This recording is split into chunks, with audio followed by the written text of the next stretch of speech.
So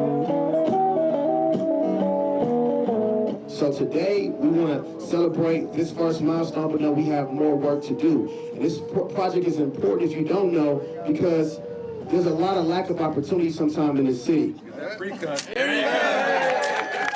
A ribbon-cutting ceremony to celebrate getting this far. Just a year ago this time, what you see before you was not here. Just the beginning of something new in the city's near West Side neighborhood. This is phase one of this project. Promise Bruce is a radio host for Hot 105.7 FM and says he's hoping the space that used to be the old State Theater will now fill a void in the community. I used to write music, recorded, produced stuff, performed before, so I knew what it was like when I was younger to not have platforms and opportunities. Bruce is now the vice president for the new state, the new name for the development now owned by a nonprofit.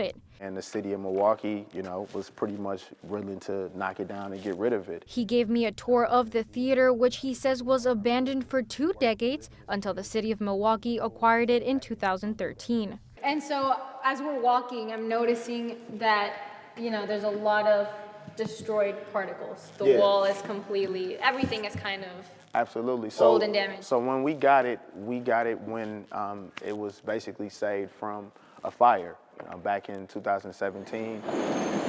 What sparked the fire, that remains a mystery, ever since the building itself fell into disrepair and city leaders planned to tear it down.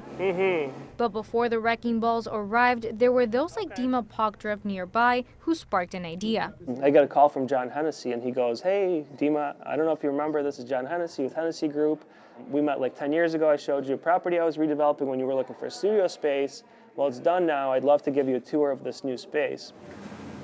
Because the dilapidated building at 26 and State held a hidden history. Built in 1915, the building used to be a black and white cinema. Then in the 70s, it evolved into a popular nightclub known as the Electric Ballroom and later renamed the Palms, where major classic rock acts like The Police, as heard in this 1979 recording, U2 and AC/DC, all performed before becoming household names. But that history faded. In its later days, the building became a strip club called Hoops. To this day, a stripper pole remains and basketball hoops are seen attached to the walls. One of the challenges initially was because of the fire, asbestos went everywhere, so we couldn't get in here. We needed $50,000. First came the fundraising, with a vision to redevelop the 400-plus venue and create an all-ages music hub with recording studios.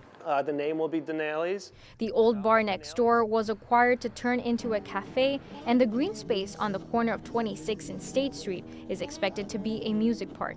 Oh, you pretty woman. And though it could still take years for the venue to open its doors once again to the public, Bruce says creating a safe artistic space amidst violence and crime often seen in this neighborhood is very much needed. I've definitely experienced all the different sides of Milwaukee that has to offer. And I always tell people, like, Milwaukee is a beautiful, ugly city. Like, if you look at it one way, you may see all of the ugliness or the toughness or the harshness of the city. But if you take a lens and look at it a different way, you'll see how much beauty is in the city that's in the people.